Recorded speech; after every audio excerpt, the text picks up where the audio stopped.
It was promoted as the single largest gathering of secular people in history, a rally on the National Mall in Washington, D.C., a statement to America and the world that the non-believer has a voice and deserves to be heard.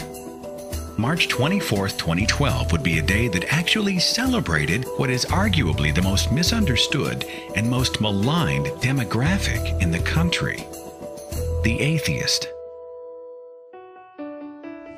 March 23rd, I was traveling by myself with a video camera and a tripod, made the trip from Oklahoma to Dulles International. I rolled some video here and there, wondering what to expect, wondering if anybody else on my plane was going to the rally, wondering if this guy sitting in front of me would ever know the back of his head would be seen by tens of thousands on the internet, wondering just how many people that brushed past me at the airport were there just for the Reason rally.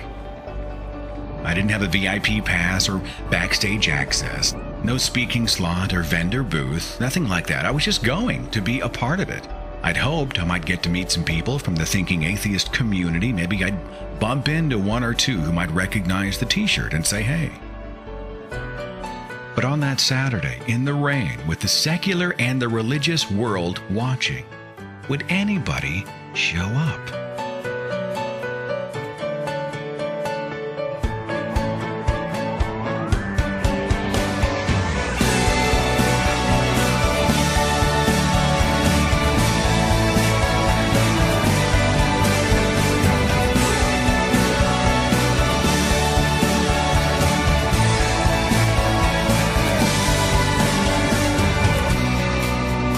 I can tell you there's no feeling like it. Standing shoulder to shoulder with people who get it, who aren't standing in judgment of you because you have a mind of your own, who join you in the rejection of the irrational, the false, the destructive, and the just plain crazy, and who cheer scientists and rationalists and educators the way others cheer for musicians and movie stars. It was amazing.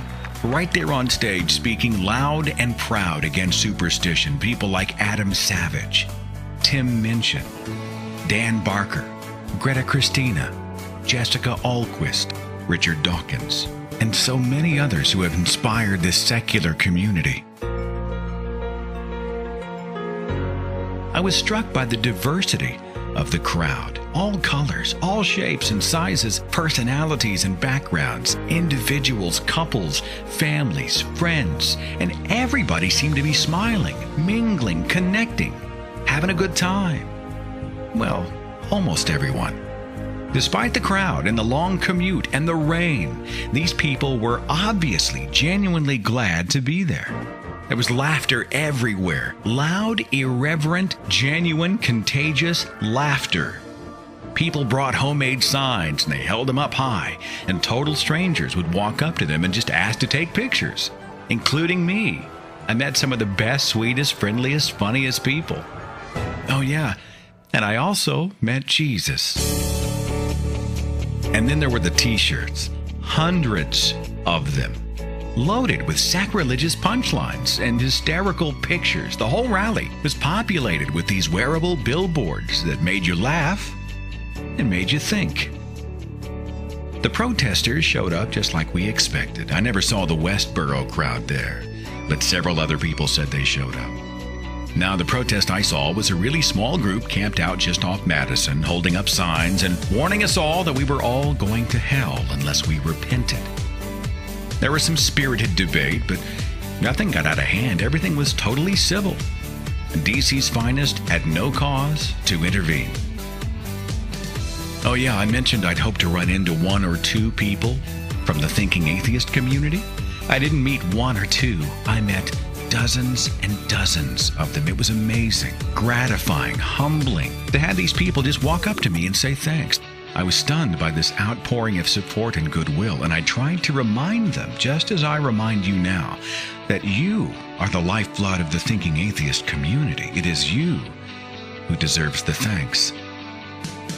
By 5:30, after 9 straight hours, my feet were tired, my voice was gone, my camera gear was wet from the blowing rain, and I retreated back to the hotel. I was exhausted, feeling like I had just participated in something really important.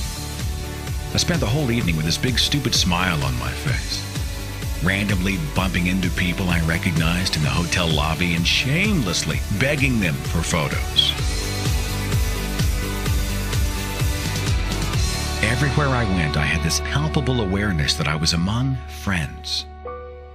And if you'll forgive the cliché, it felt like coming home.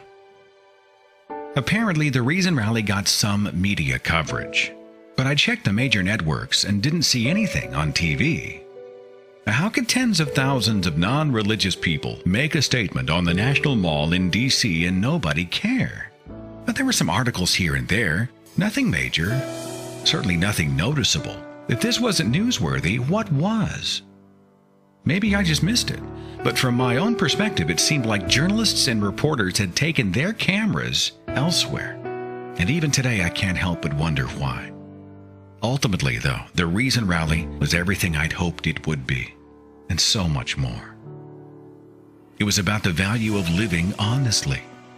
It was about education and science and common sense. It was about protecting our politics and our science textbooks from fairy tales and fantasy. It was about connection and community. It was about people, tens of thousands of people, secular human beings who came together to represent an even larger group of secular men, women, and young people, looking each other in the eye and reminding each other it's okay to be skeptical, to be an individual, to be comfortable in your own skin, to live your life honestly, to follow the facts wherever they lead, to speak out against ignorance, dogma, deception, and hate, to stand up for reason. I'm so glad I was just a tiny, tiny part of the reason Rally. And I hope my own limited perspective gives you at least some hint of what that day was like. Oh yeah, I just have to share this. Before I went back home, I was given the privilege of a rather memorable handshake. An amazing finish to an amazing event. Now, I'm sure Richard Dawkins would never remember that brief encounter in the hotel lobby.